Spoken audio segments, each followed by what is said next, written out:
I noticed that many people on social media were stuck in their online bubbles and were consuming news that only reinforced one narrative, which was creating an echo chamber that was being used to bring people to hate each other because of their viewpoints. I founded Deep Polar Express Project, a news blog aimed at helping students to be more informed about current events through unbiased reporting during these tough times. And after many painstaking hours and all-nighters, the hard work began paying off as more people became interested in my vision for better and more fair news. This initiative has allowed me to learn many invaluable skills, such as how to deal and effectively lead a team, and most importantly, break out of my comfort zone and prove that I can be successful despite facing significant life challenges. Throughout the pandemic, I was mainly really helping my grandmother out with my sister. Because my grandma, she was prone to get COVID if she were to be in and out the house.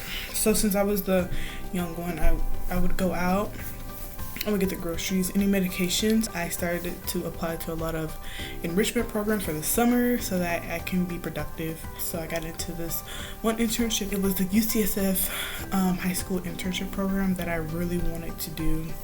And I had my interview this week, but I couldn't be able to do it because, I have to look after my sister.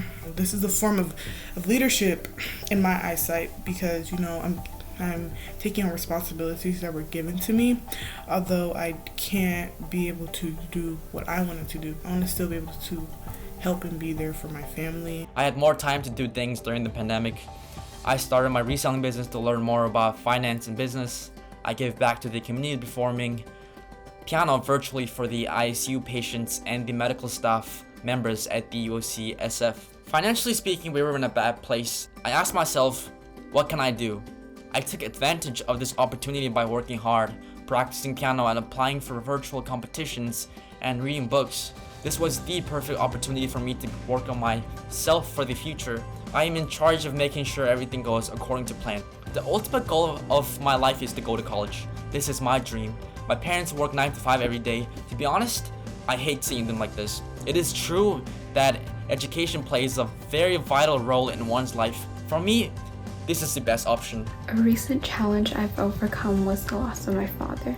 At that time, school was online, which made it a little easier for me to hide my pain, but I was always unmotivated to do anything. This has also negatively impacted my mental health because I was unable to talk to anyone about my situation. Although I was unmotivated to do anything, I still tried to maintain my grades and keep up with my academics.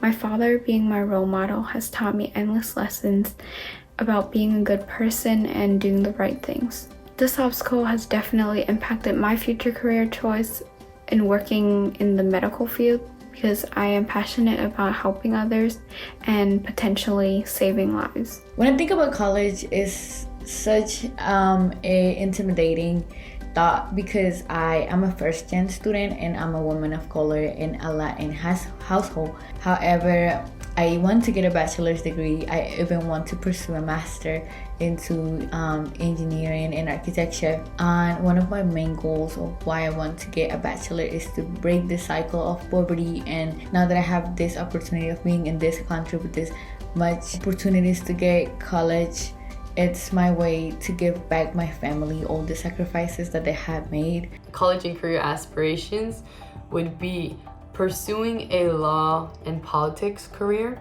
A lot of my childhood and the things that I've gone through are centered around the law. I was raised by a 23-year-old small business owning single mother who had a cafe, or has a cafe here in San Francisco, California. This job required her to work on a daily basis, so a lot of my early childhood was spent in my extended family's homes. Some of these experiences led to myself being taken advantage of, but I really learned to grow from those situations. The reason I want to go to college because I want to be a lawyer. I'm an immigrant person. I want to help people who have the same situation as me and the people who are undocumented. Although it could be hard for me, I also have thought about my English level, but I don't care. I know if I'm not gonna try, there's nothing to happen. So I'm going to try it.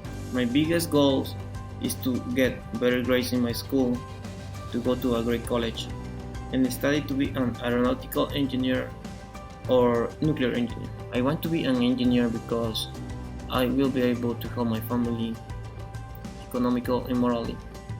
My brother will be able to see that he can also fulfill his dreams and that I will be there to support him. My mother is not college educated or even high school educated. In fact, she never finished high school because her family didn't have the financial means to support her.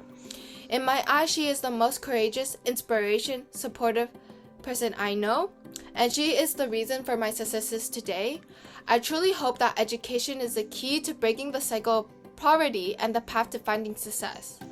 I hope I can achieve my mother's American dream in which we can live our lives not having to survive paycheck by paycheck. I want to pursue a career in STEM and working to improve my community and break gender stereotypes. I plan to go to a 4-year college after high school and later on pursuing law. I want to go to one of the top schools both for undergrad and law with an Ivy as my top choice. I very strongly want to become a lawyer, more specifically fighting for those who have been given less fortunate circumstances and along with it, unfair treatment. I want to be these people's voices and advocate for them like I did with my parents, except this time, with a great education and more confidence. I want to more specifically help families who were perhaps split apart in the migration process of coming here that has a similar language barrier to my parents. I have a set plan to apply for as many scholarships as I can, like this Koshland Young Leader Award starting as early as now for college applications next year. I don't want to put a huge financial burden on my parents because I already see how hard they work now, just making ends meet.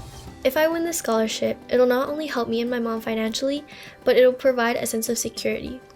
My final year of high school can be spent focusing on my classwork and taking different classes and exploring things that I want to do in college instead of using that time to try and find a job and work to save up for college. One question that I've been hearing a lot my junior year is, where do you want to go to college? I haven't been giving people a straight answer because the answer I've been giving is whichever one is cheapest. And if I win this money, that probably wouldn't be my answer anymore. I would be able to get to choose which college I want to go to, not based on its price and not based on my situation, but based on where I think will benefit me the most in terms of education and in terms of experience. I'm so grateful to know that I was given this opportunity and that I might have a chance at winning this, and I might have a chance at being able to achieve my dreams with a little less bumps in the road. So thank you so much. Bye!